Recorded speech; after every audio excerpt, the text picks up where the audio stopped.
My test my God, I share Mamina, Drama Kwaba Sikka 89.5.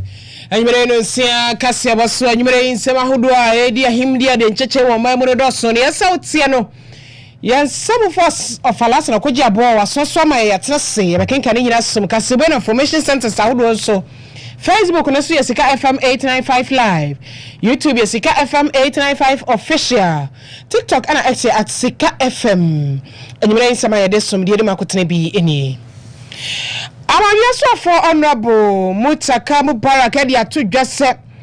Our Roberts Ephraim cross Robertro Memuya. One more yen about for some about from Tafidi so chrono, but 1 year to Muna. Ghana Immigration Service for almost a pam. The Chamber of Petroleum Consumers Eternity Awakano Copec Ede Abetu Gasenkebeya and she say be a National Petroleum Authority MP de by afi mpimienu echiri edunu N9 konyen sakraye ewum. Colleges of Education Teachers Association of Ghana sita for HSA wom sabana hiwomo so musika atiaka mbetu ya de so kopim se kan beba na seria wo mo strike him.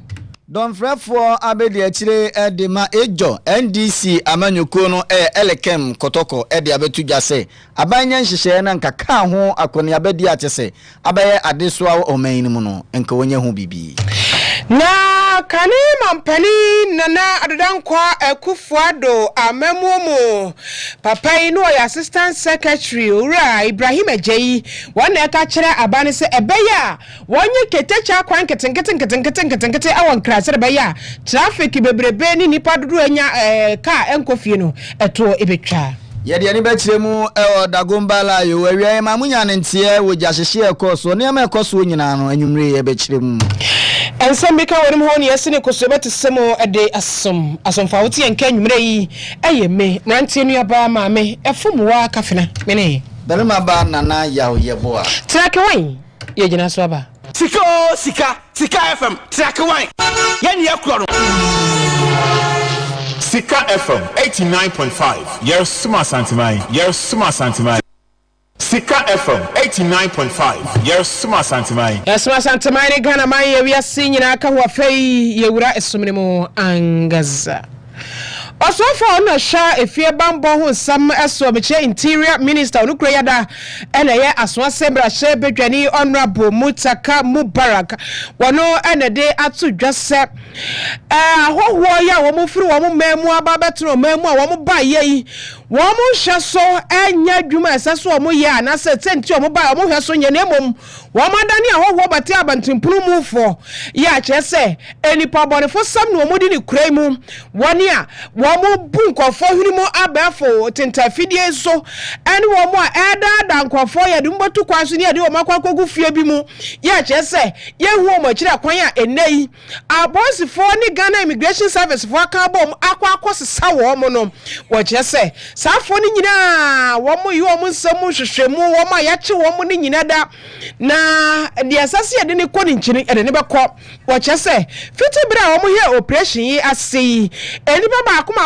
apem ani akire 1000 na chese wo masesa wo mo a omunya Ghana for adehye wo moto kwan fi omukrom akrakra o baba batan nenso wo mo bra papa ache bi o ekro no no mo bo ewo abafo ntentafidie no eso Honorable Mutaka Mubarak ene erori sensem yi atudwa entino. I mean, that's very clear because our immigration law Act 571 is very clear.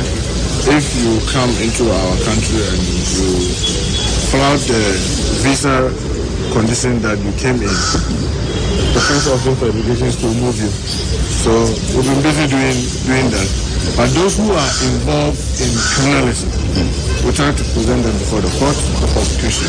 So we are doing the comprehension of, like these beggars. If you take a beggar to the court, what are you going to get out of it?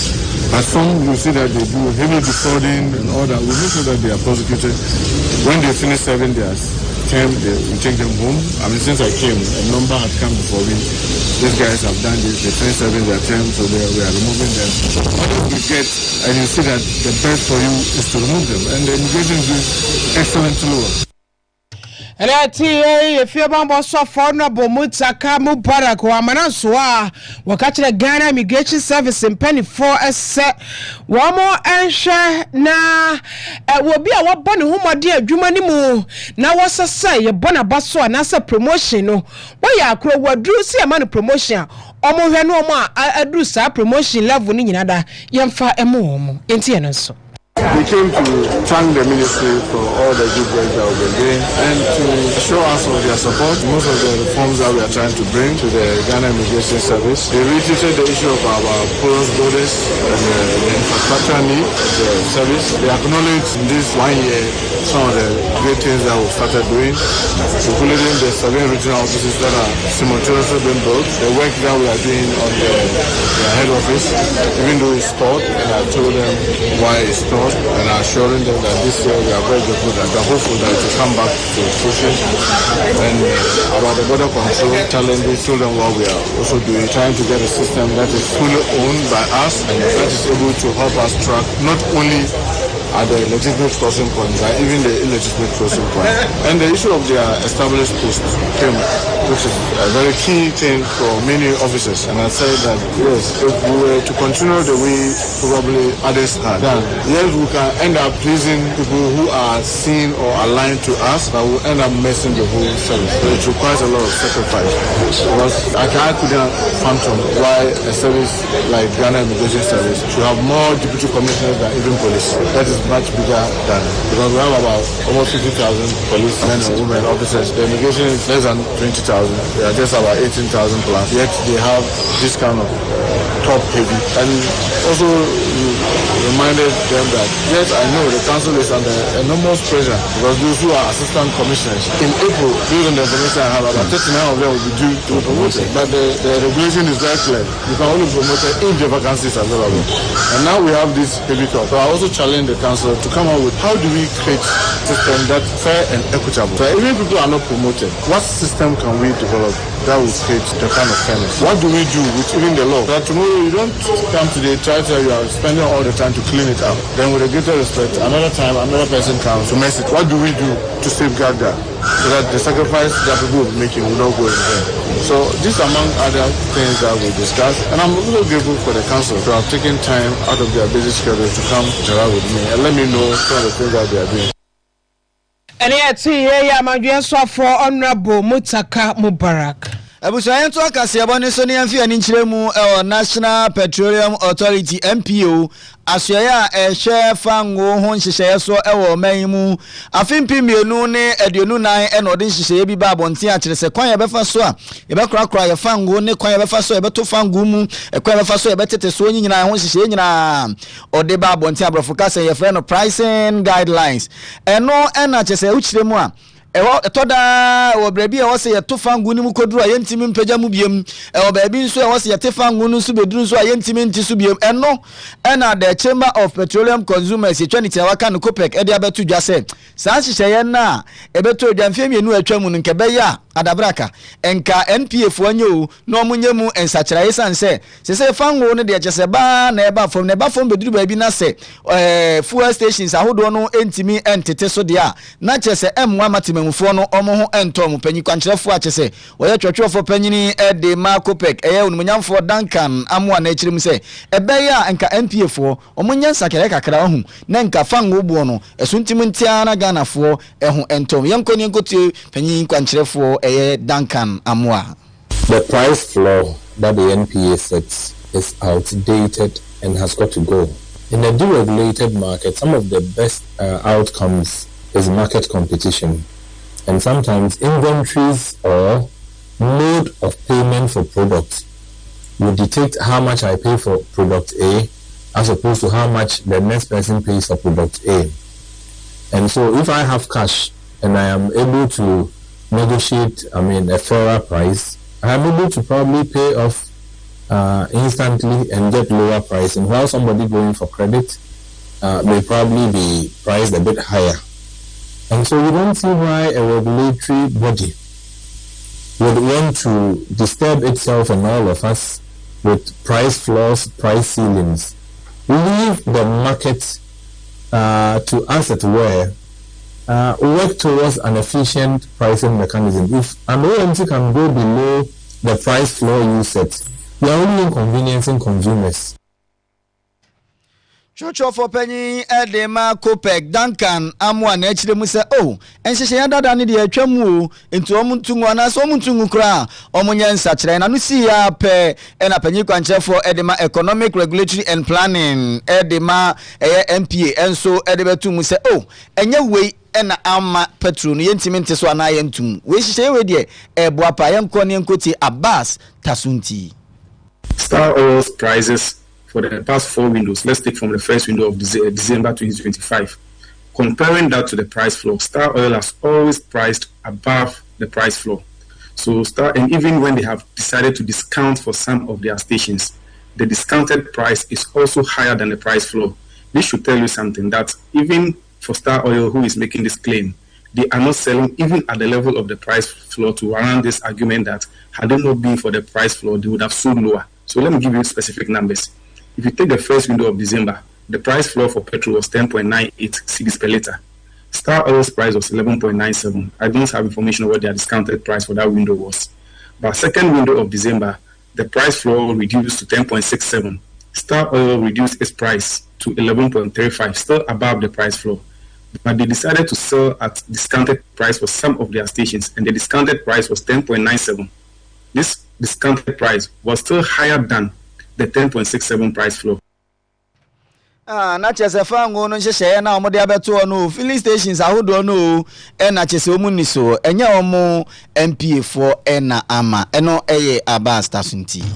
Waso so awutie Sikka 89.5 anyumre no sia kasebo nsabiri bi wo ha yeguso aye bedema wa na yakwa nwumasua ho nsam emu wafempino ani adionunum mechara afie atwam yayi obobo musumi ni mo na Colleges of Education Teachers Association of Ghana SITAG wamuti atua obotu atia ni nyina no omo kire se abai adu omo ka ameka no achapa womone National Labour Commission for kwatenase ma chese abai no na womo so ahi womo bo se oh sabra no kra no mate atua ka se womo nkɔ adisua da mu nkɔ kire de na nkomodie nto aso na for musika atia kamu ne enwawe ahodo aka mu omo panyina da abai entwa mu omo kire se sabra ni omo tie sa akasa no akɔdisua da mu kɔ kire de na so abade hu so omasa akɔ kire de pe na jese wo musika no amba besinne enti wo mo tuatia no mo kyese last year November ni mu no mo tuatia mo da so temote ma tola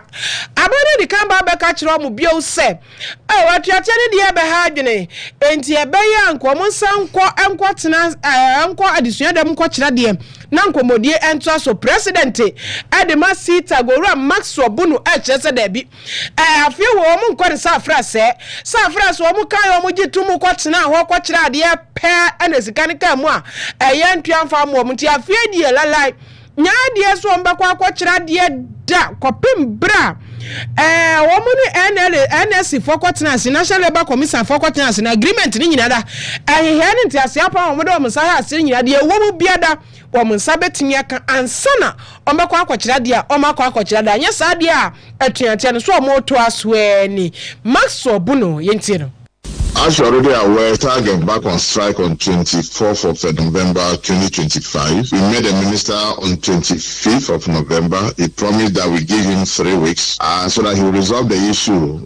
But because of past experiences, council did not grant that. We resolved that he should go ahead and resolve the matter. If he is able to get it done within the 3 weeks, then we go back. Unfortunately, that didn't happen. As for this time round, we're going to continue until the issues are resolved. Once they are done, I'm sure that will give finality to this perennial kind of strike thing. Because almost all the issues of SITA that have been resolved, they have not been resolved through strike. Why should it be so? You try to engage, you want to have these issues resolved behind the scene, you travel so many times and nobody will listen to you. This is the only language governments understand. So we have to speak it. It's as simple as that.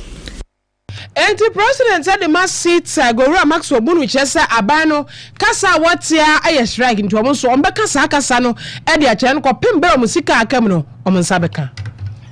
Bese na otwimienu ye na chese ka akoniaba ehun sensem ewon kran pumpuni mantam chese beto dwa ye twapia esi Ghana fo ano kiremu se omukọ adwuma omudilai mu a ombedu adwuma mkra na ade achi omupon so na so omubefi omusu bedilai mu a chese arehosem ni se bi okra cargo car ena omusese omugumu na no kra ka sika muntumu no chese ba bia ye 5 cedis obakom na ye 10 cedis ba bia ye 10 cedis obakom na ye 15 cedis ewon kran pumpuni mantam no na ye se hwe ya trasa de yimu okuma se chese mo de eto mo nko amapono so de abeye disaster de bi o eno ena donfrefo edema NDC ejobojo amanyoko elekem kotoko donfrefo abedi akire o eno wo kire man nka ben ya nka wedi nka Ghana ban nya hihye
abusamu fancha ya kani ane bonani kakra ya nugusu donfrefo abedi akire edema NDC ejobojo amanyokuo no onwonyamfo elekem kotoko enede atuja senka be ya hu enka Ghana ban enye nhihye na chese ka ho akoni abadi a chese sei adeso ama atimemufo na chese omo ko dwuma so ebre omo bebre ye ne nam kwa ho so bre osi oho sese de aye yi o ya faka akwan so ache yenye nhihye foforo hu na nka nsuo so bi nam nsuo so na chese ene akudu ene ebo trotro ene wonam o jaache na nam nsuo so ana akosi jaache ebi nam nsuo so ana akosi Cape Coast ohu na bi afata kwade na kwamu ada ho na train so ya ye train so na chese train so bo trotro sinke beboa ama ye kwamu ada ama trotro ahodo no so etimi edi akone ababa be fa pasinyafo no na chese trotro no so na siswa so anka ban ede baase akakrakai ene STC na metita ho kronoma francho kode abo ho fe so ayinkro so on fence ne esesa timamufo no nanka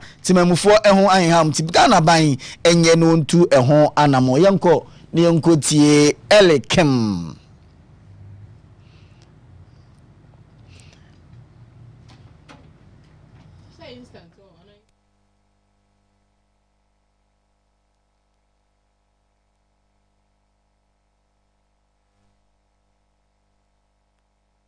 to look at alternative transport system because relying on only the main road transport. It also challenges us, and I believe government will be looking at that, to look into introducing more of effective and efficient transport systems, such as the electric vehicles, in order to make sure that consumption is reduced or is very efficient.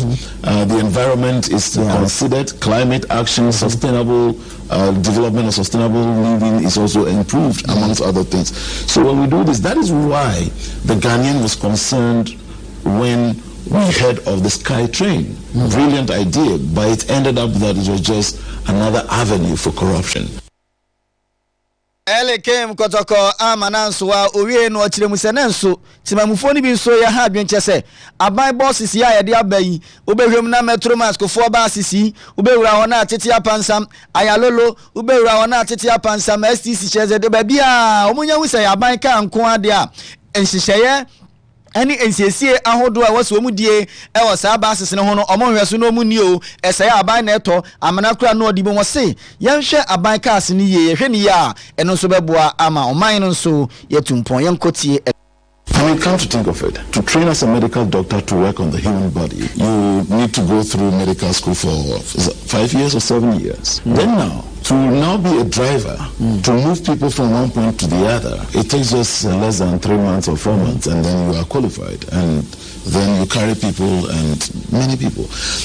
The other concern has been that the mode of teaching, drivers, some have only basic education. So how well do they even understand what they need to know before driving? But that not being the substantive case. One key thing we need to look at is maintenance, the culture of maintenance, which has been very bad, not only in Ghana, but in Africa at large.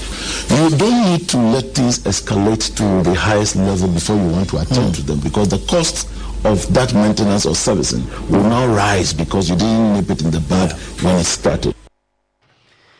Don Frefo abede achire edema ejo bojo ndc amanyuko elekim kotoko nene ene ekuti yanto akasebo ne so ne mo nsam ne de enua bi ena kane secretary ya na wo mampani dada na nado dan kwakufu ado office wo ka bi Ibrahim Ajay wono so elekim de na bi ena oka wo chese saabre ya meka sai pa kofo abodompem awo stations ahodo dida mutin tintia wo mo pakai ede akofie anopa wo ba obresa no akwa adwuma pon wo konso so wo babresa ansa no akọ enti Ibrahim Ajay say ebe ya nka ban no enye tire kwai ane ekurokuro akese no mo enka kumase ne taadi no ne ade no na chese tire kwa wo mu a keteche nkitwa na ni nem nse de be ya wo mo so beboa afa nkofo ni bi ade akofie duomo afrifie aba adwuma basa no a nipa ya bodompem ejeje stations ahodo didi re mo ahodo no mo hanya pato mo ho ansa no mo aduru fie no ni nyina eto betwa Ibrahim Ajay o yentie nan. Can you imagine the amount of productivity we lose just by being stuck in traffic, whereby you need to go home to go to work, you've got to get up maybe 3 or 4 hours ahead of schedule to get there, and then the cost just to the vehicles, because when you're stuck in traffic there's no productivity but you're burning fuel. These things, the cost of it, the holistic cost, can be subsumed by making sure that we invest in a light railway system to complement the BRT, or the bus rapid transport system. Ibrahim Ajay.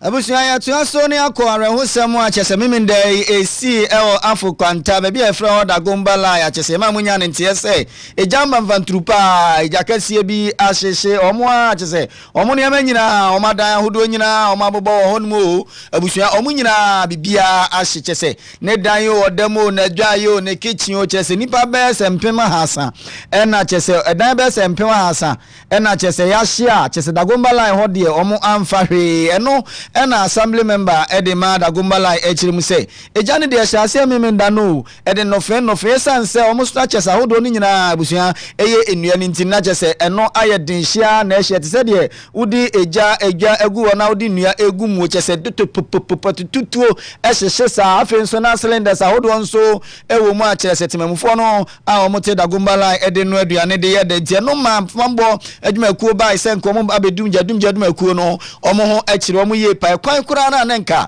omo de be fa so a chese omo beko nenka omo timi akodum gya no eho eye den ede ma omo onmunyamfo Daniel otuo champion assembly member say wa se omo bo no guso a ka so be ye de obetimi aye bia na moa bia sese wode ma omo endema ene omo dan ahye e wodagomba line no wodi hudwuma ama aboa ama omo so enya ba bi ede omuti atanse nipa be se 3000 ena chese mprempre ye de ba bi ombeda kura eho aye de yenko ni nkotie assembly member Daniel Otu champion. Agenda line issue and said I knew, but as a massive so about 2016 when he such a year an audience and Kakanka Krega but we need an audience to say 2016 we are now Saturday around 4:30 any information says I do city the Baba here Ebua fire service no to me a burn as a Kakra but now I take time fire service in the Aquan de Abano a man check Kakra and Sana or me to me and Aquan Bema Abudum Namai the Baron says a Japadia Sikani near map of Green.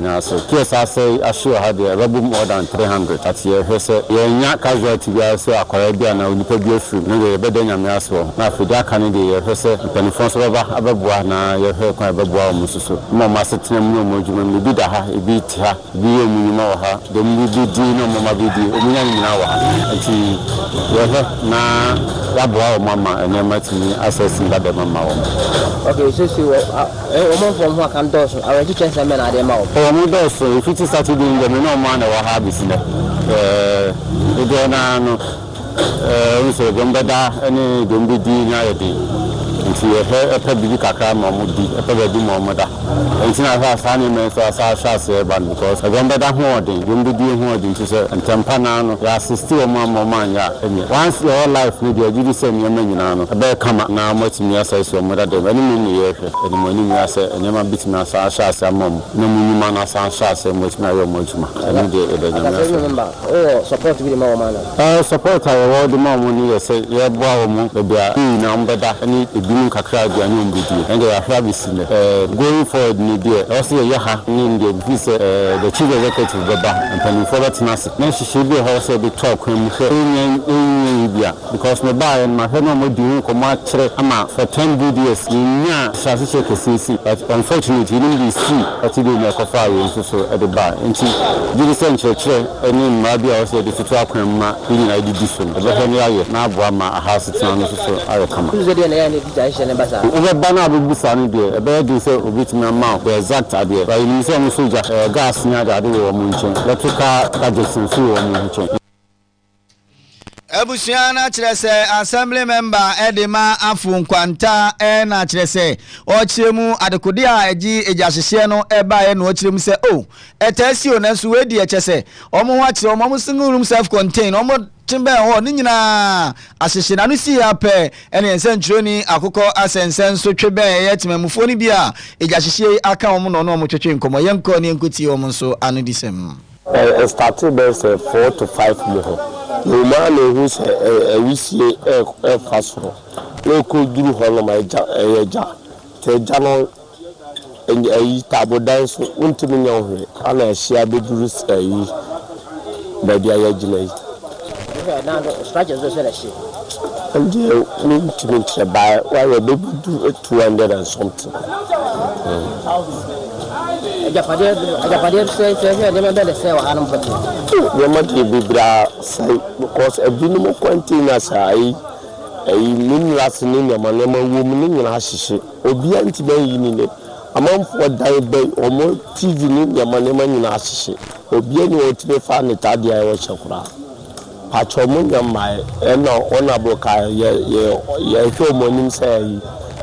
Eka member one of the ababo amanya sempanyin fo nam kwan so ye one na etwa edan eshi edan pidis ene ye husa mo bobo e fo na mam kwan sa mo ba na ase dey pacho eyini si sa no ye binum ni be bi da ye dada bontin sa ntuntum ne wie ana ye se ye na ye hyase ye kakrakra etwa empanyin fo no Omanom ka se bia ha no agoda akashi omka so mumugu amene oi ene se wo mpanyimfo wa ye wo mo hwe so wa ha ye no mbe kana ntiase ye djuma amore ya taati se ha shipa usu se dia ya di ja se ba brisa ene se ne nipa dudu na obi ani ni sobai untumi hu sobai obi diti ha oh bai ye hwa hala eja yisi alase Ubaka say gas ala say light na ma sai ni kasisi. Na electrician say eh ho na ba wa ya mama. No sala obia ne electrician.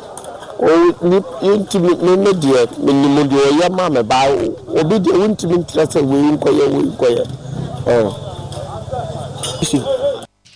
abusuya temamufo ni bio eno amu kire mu se ono de onim latisa nanso obi wo ono a obehu anu akofo obi a chese onya qualify no abewo ya omu simbe ho ne omu self contain na mo omu ya chese ni nyina ahyekura o manfa hwe ne o ka se ya o ma hyase kura chese omu sisi o madan bobo chese a ba bi ombeda omu ho akire omu de nti be ya nka Ghana munye omu mo a ya gina mo some so na nyumre nsam hodo a yesem fo falaso na koji aboso nsoma ye no ye de ni nyina esi na se wo mo kwame atie fo ni news no adwuma fo nyina kwame fori abo age wo ho sanso na madam sewa ampa fo na abo ni nyina de amien ya reporters na so ye do mo se enyumre si wo Bullet Fashion Center no DJ Bullet onu a chinchin foma no e de amaye social media enye Kelvin akenkan fa wuti yenken yeme rantie ni aba maame efom wa kafena mene very baba nana ya oyebo a Argentina.